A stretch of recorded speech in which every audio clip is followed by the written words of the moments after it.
الحمدللہ رب العالمین والصلاة والسلام علی سید الانبیاء والمرسلین۔ محترم ناظرین کرام، ہمارا پروگرام سلسلہ فضائل و مسائل میں ایک مرتبہ پھر آپ کا میزبان محمد عامر خان آپ کی خدمت میں حاضر ہے۔ اللہ کا شکر ہے کہ یہ سلسلہ کلام ہمارا جاری ہے اور آج کے ہمارے مہمان جناب اویس پاشا کرنی صاحب ہیں۔ میں محترم اویس پاشا صاحب کو آج کے اس پروگرام میں خوش آمدید کہتا ہوں اور اللہ پاک سے دعا کرتا ہوں کہ آج کا یہ ہمارا پروگرام جس کا موضوع عظمت قرآن اور ماہ رمضان ہے، یہ ہم سب کے لیے ہر اعتبار سے باعث خیر و برکت ہو۔ محترم اویس پاشا کرنی صاحب، آج کے اس پروگرام میں آپ کو خوش آمدید کہا جاتا ہے۔ قرآن حکیم جو اللہ سبحانہ و تعالیٰ کا کلام ہے، اس حوالے سے اس کی عظمت قرآن حکیم کے حوالے سے، احادیث مبارکہ کے حوالے سے ہماری رہنمائی فرمائیے کہ خود رب نے کیا فرمائی ہے۔ قرآن حکیم کی عظمت تو واقع یہ ہے کہ اللہ سبحانہ و تعالیٰ نے بھی قرآن میں بعض تمثیلی انداز میں تو اس کا تذکرہ کیا، مگر اس سے بھی جو بات ثابت ہوئی وہ یہ کہ انسان کما حق ہو اس کی عظمت کو نہیں جان سکتا۔ یعنی حضرت رسول اللہ صلی اللہ علیہ وسلم پر جو وحی نازل ہوئی، یہ اصل میں اللہ سبحانہ و تعالیٰ کا ایک خاص انعام و اکرام ہے۔ یعنی وحی یہ اپنی نوعیت کے اعتبار سے ایک بالکل غیر معمولی تجربہ ہے جس کا عام طور پر انسانوں کو تجربہ نہیں ہوتا۔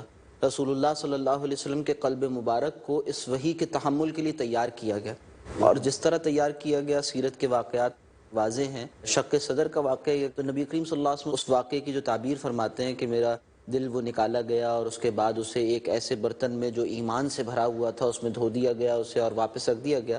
معلوم ایسے ہوتا ہے جیسے علی قلب کا کہ جو الفاظ قرآن حکیم میں واقع ہوئے نا کہ یہ قرآن آپ کے دل مبارک پر نازل کیا گیا، تو اس عظیم قرآن عظیم کے تحمل کے لیے آپ کے قلب کو تیار کیا گیا۔ اور پھر یہ قرآن حکیم کی عظمت، اس کی غیر معمولی کیفیت اور اس کا انسان کے عقل میں نہ آنے کی کیفیت کا اظہار یہاں سے بھی ہوتا ہے کہ واقعی ایک بھاری بھرکم ذمہ داری ہے جو اس قرآن کی صورت میں نبی صلی اللہ علیہ وسلم پر نازل کی گئی، اور یہ دل مصطفیٰ صلی اللہ علیہ وسلم ہی ہے جو اس کا تحمل کر سکے، ورنہ تو قرآن حکیم مثال سے اپنی عظمت کو واضح کرتا ہے نا کہ یہ اگر قرآن ہم کسی پہاڑ پر نازل کر دیتے، لَرَأَيْتَهُ خَاشِعًا مُتَصَدِّعًا مِّن خَشْيَةِ اللَّهِ، تو آپ اسے دیکھتے کہ وہ پہاڑ بھی اللہ کے خوف سے، اس کی خشیت سے ریزہ ریزہ ہو جاتا اور دب جاتا، پست ہو جاتا۔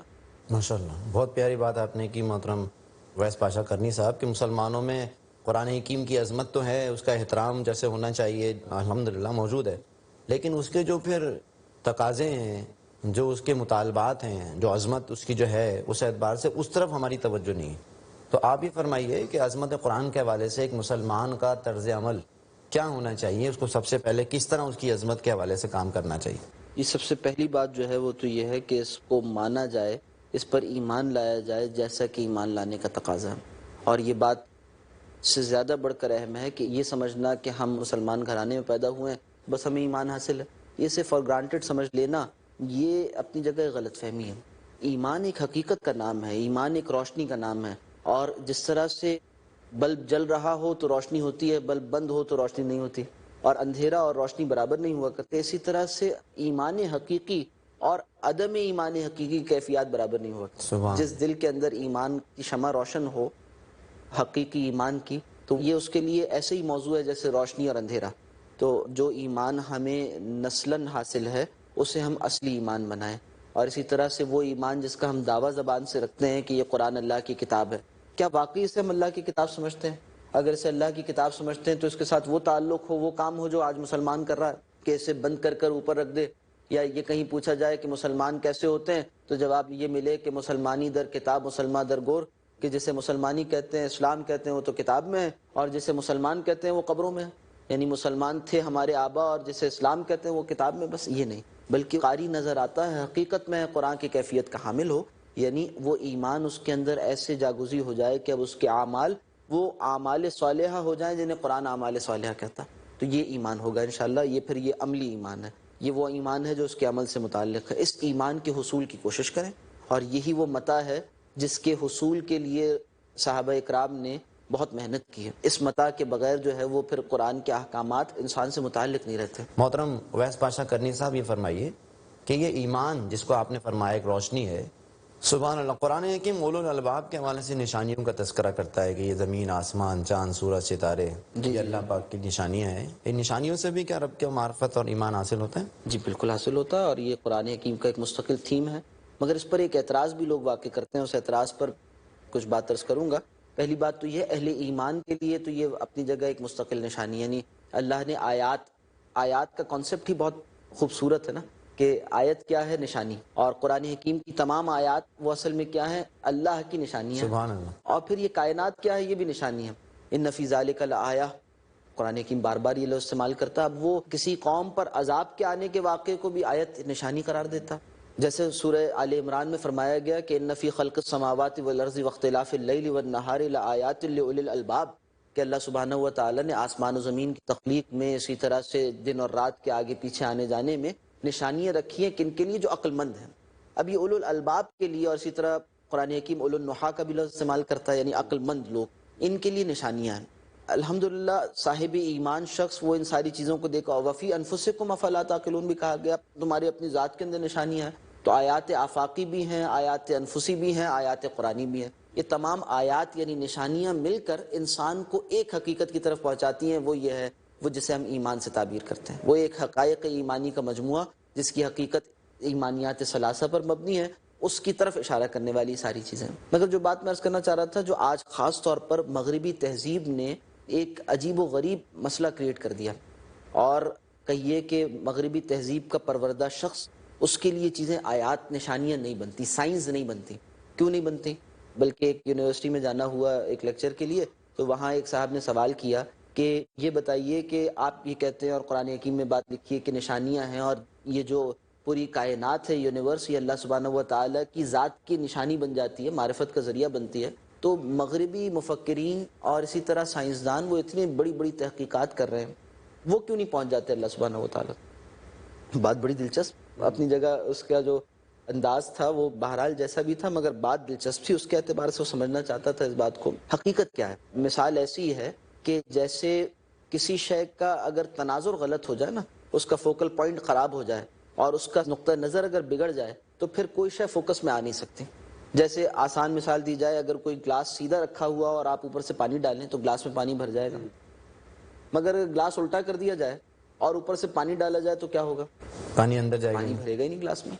اسی طرح سے آج اس مغربی تہذیب کا نظریہ علم ایک غلط بنیاد پر استوار ہوا، جس کی وجہ سے جتنی اس کائنات کی تحقیق و تجسس و تفاحش میں وہ بڑھتے چلے جا رہے ہیں، آگے سے آگے جا رہے ہیں، تحقیق و تجسس میں جتنا آگے بڑھتے چلے جا رہے ہیں، اتنا ہی زیادہ خدا بیزاری ان کے اندر پیدا ہوگی، اتنی ہی زیادہ مادیت ان کے اندر پیدا ہوگی، جس کا انجام سوائے دجالیت کے کچھ نہیں ہوگا. وہ کیا ہے؟ وہ نقطہ نظر کی جو تبدیلی ہے وہ کیا ہے؟ وہ یہ ہے کہ انسان کو اللہ سبحانہ و تعالیٰ نے فطری طور پر اس طرح سے خلق کیا ہے، اس کی ساخت ایسی ہے، اس کے عقل کی بناوٹ ایسی ہے کہ وہ کچھ چیزیں مان کر تحقیق کا آغاز کرے. چنانچہ حضرت آدم علیہ السلام کو دنیا میں بھیجا گیا تو اللہ سبحانہ و تعالیٰ نے بتا دیا کہ دیکھو، پہلا نوع فرد بشر وہ پوری معرفت رکھتا ہے، وہ جانتا ہے کہ ایک خالق ہے، میں مخلوق ہوں، یہ کائنات بنائی گئی ہے، یہ دارالامتحان ہے. یہ سب کچھ گیون تھا نا. یہ سب کچھ وہ باتیں ہیں جس طرح سے کچھ کانسٹنٹ ویلیوز ہوتی ہیں نا، اس سے اب ویریبل جو ہے اس کے رزلٹ نکال لیا جاتا ہے. تو یہ سب کچھ گیون تھا، اور اس کو مان کر جو انسان اس کائنات پر تحقیق کرے گا، یعنی اس کائنات کو اللہ کی مخلوق سمجھ کر پھر اسٹڈی کرے گا، تو اب وہ یہ کہے گا اس خالق کی نشانی ہے.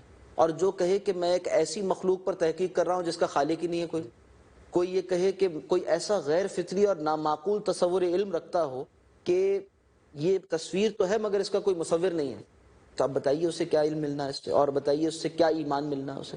تو اس جدید تہذیب نے آ کر ایک بہت بڑی دجالیت جو کی وہ یہ کی کہ علم کا رشتہ ذات باری تعالیٰ سے کاٹ، جبکہ ہمارے ہاں یعنی اسلامی تہذیب میں علم نام ہے خدا پرستی کا، علم نام ہے انما یخشی اللہ من عبادہ العلماء.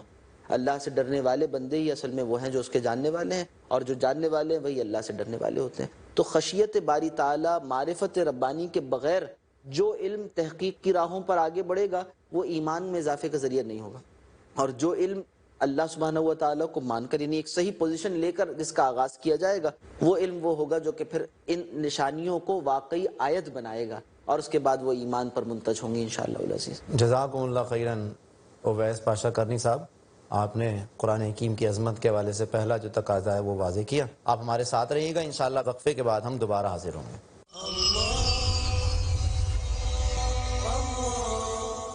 محترم ناظرین کرام، السلام علیکم ورحمۃ اللہ وبرکاتہ. میں اس پروگرام میں محترم ویس پاشا کرنی صاحب کو خوش آمدید کہتا ہوں.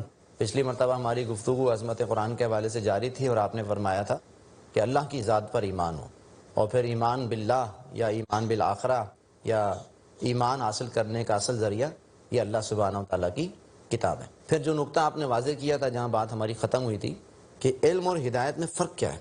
علم نام ہے کسی شے کے جاننے کا، اور ہدایت نام ہے کسی شے کی اخروی افادیت کو حاصل کر لینے کا. مثال کے طور پر ہم اور آپ یہاں بیٹھے ہوئے ہیں، ہم سے کہا جائے کہ 1 کلومیٹر دور فلاں مقام ہے، وہاں ہمیں پہنچنا ہے، اور آپ راستہ جانتے ہیں اور میں راستہ نہیں جانتا. آپ راستہ جانتے ہیں، آپ اس بنیاد پر کہ راستہ جانتے ہیں آپ کہیں کہ میں کچھ دیر میں سفر کروں گا اور اس کے بعد وہاں تک پہنچ جاؤں گا. آپ نہ جائیں اور میں یہ سوچوں کہ بھئی میں تو راستہ جانتا نہیں ہوں، مگر میں باہر نکلوں اور لوگوں سے معلوم کرتا پھروں کہ بھئی فلاں مقام ہے وہاں پہنچنا ہے، تو کیسے پہنچا جائے، کون لے جائے گا، کون سا راستہ ہے، معلوم کرتے کرتے پہنچ جاؤں.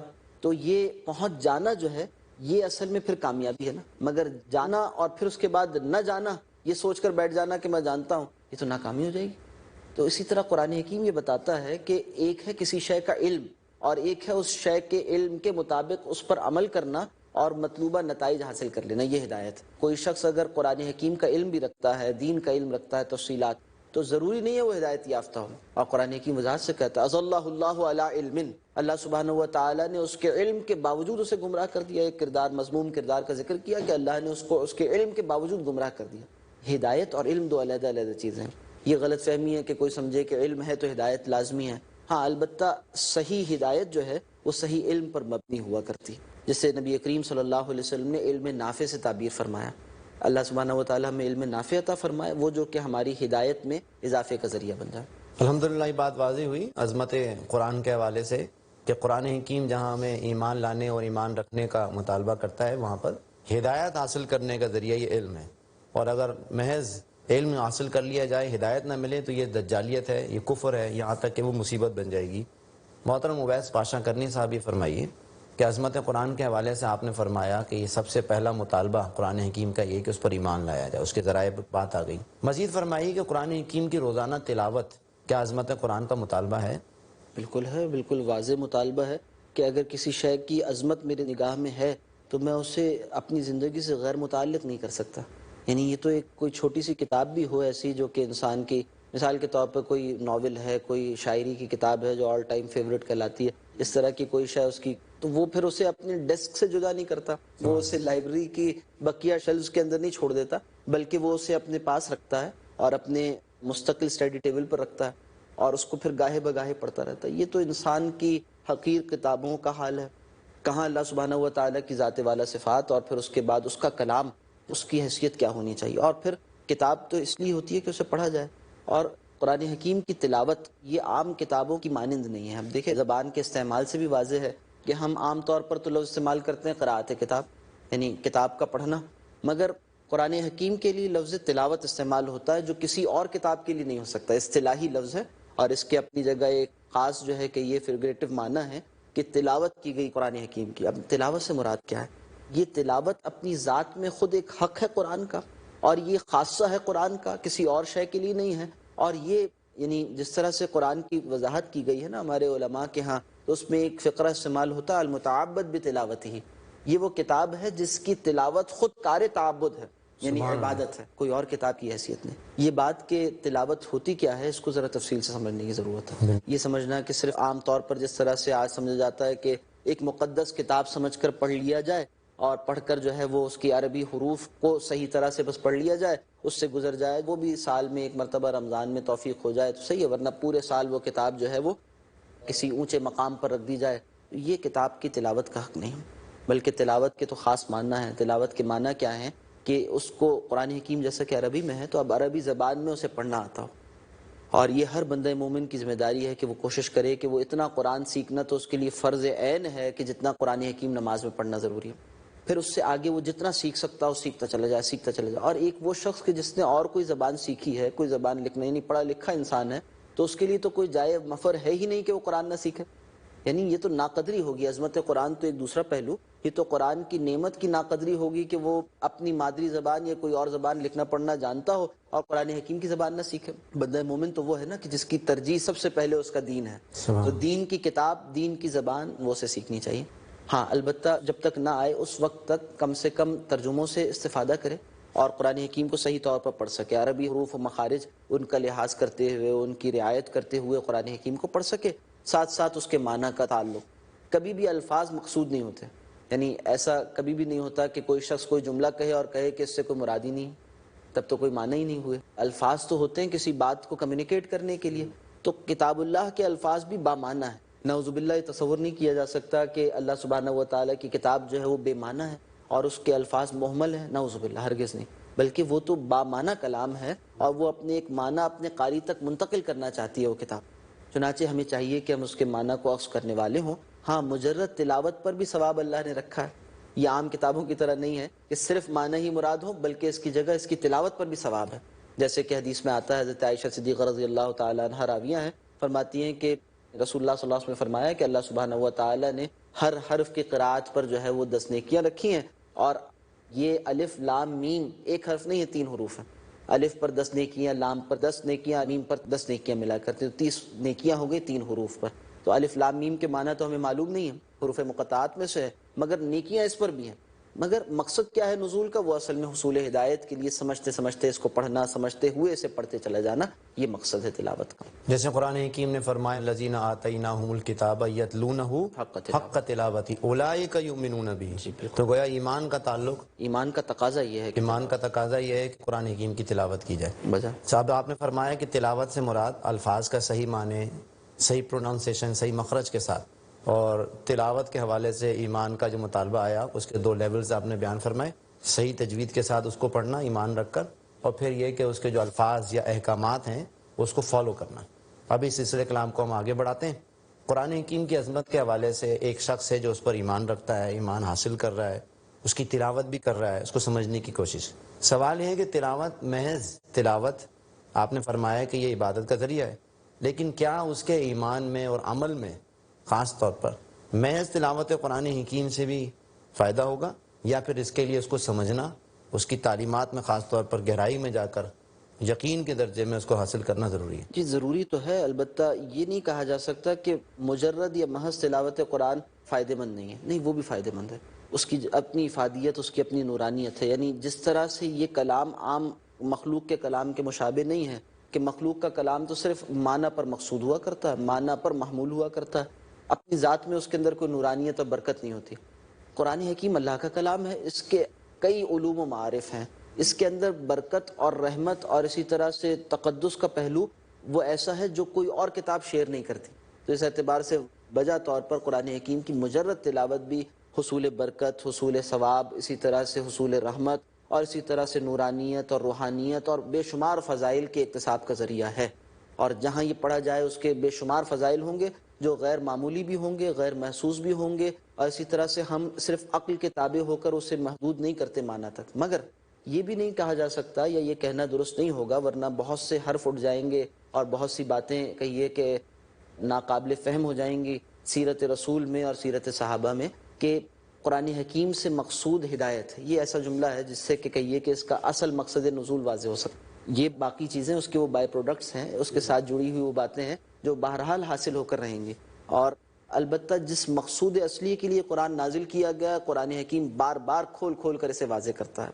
قرآن حکیم اپنا تعارف کیا کرواتا ہے؟ وہ یہی تعارف ہے کہ یہ ہدایت کی کتاب ہے. ھدی للناس وبینات من الھدی والفرقان. اسی طرح سے قرآن کیا ہے؟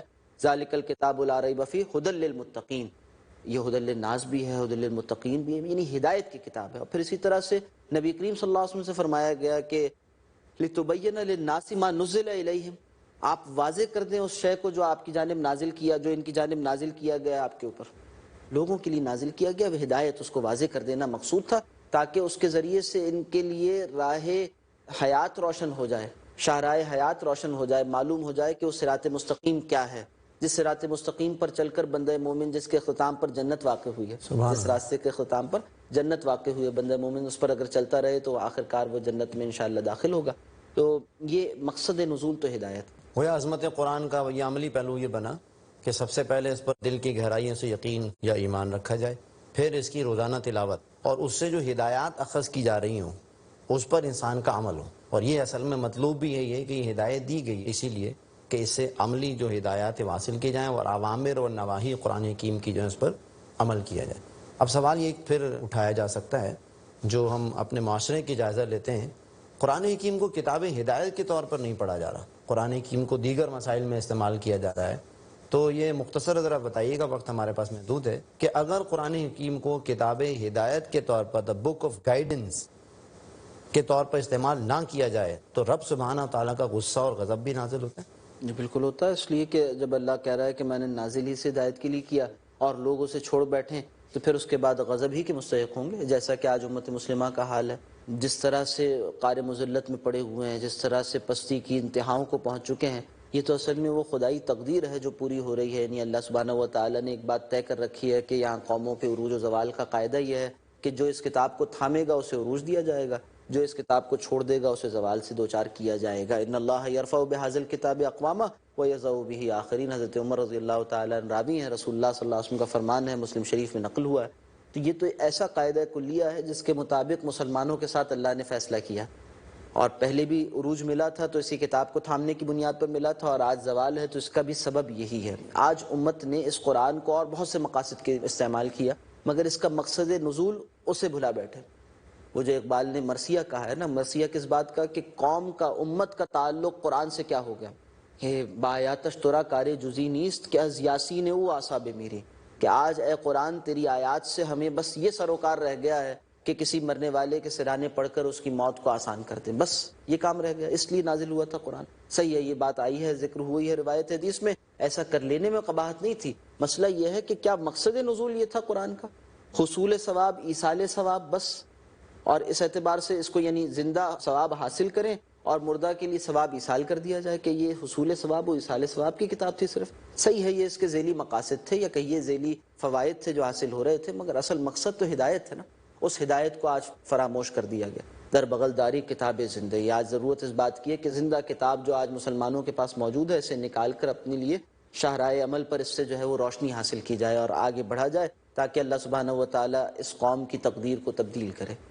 ماہر القادری صاحب فرماتے ہیں، دل سوز سے خالی رہتے ہیں، آنکھیں ہیں کہ نم ہوتی نہیں، کہنے کو میں ہر ایک جلسے میں پڑھ پڑھ کر سنایا جاتا ہوں. بہرحال اس حوالے سے ہمارا سلسلہ کلام جاری رہے گا. محترم ناظرین، آج ہماری گفتگو الحمدللہ مکمل ہوئی ہے عظمت قرآن کے حوالے سے اس کے مطالبات کہ قرآن حکیم پر دل کی گہرائیوں کے ساتھ ایمان لایا جائے، ایمان رکھا جائے، پھر اس کی روزانہ تلاوت ہمارا معمول ہو. اللہ سے دعا کریں اللہ پاک ہمیں قرآن حکیم کو کتاب ہدایت کے طور پر پڑھنے سمجھنے کی توفیق عطا فرمائے. آج کے اس پروگرام کے اختتام پر اقول قولی ھذا واستغفر اللہ لی ولکم ولسائر المسلمین والمسلمات.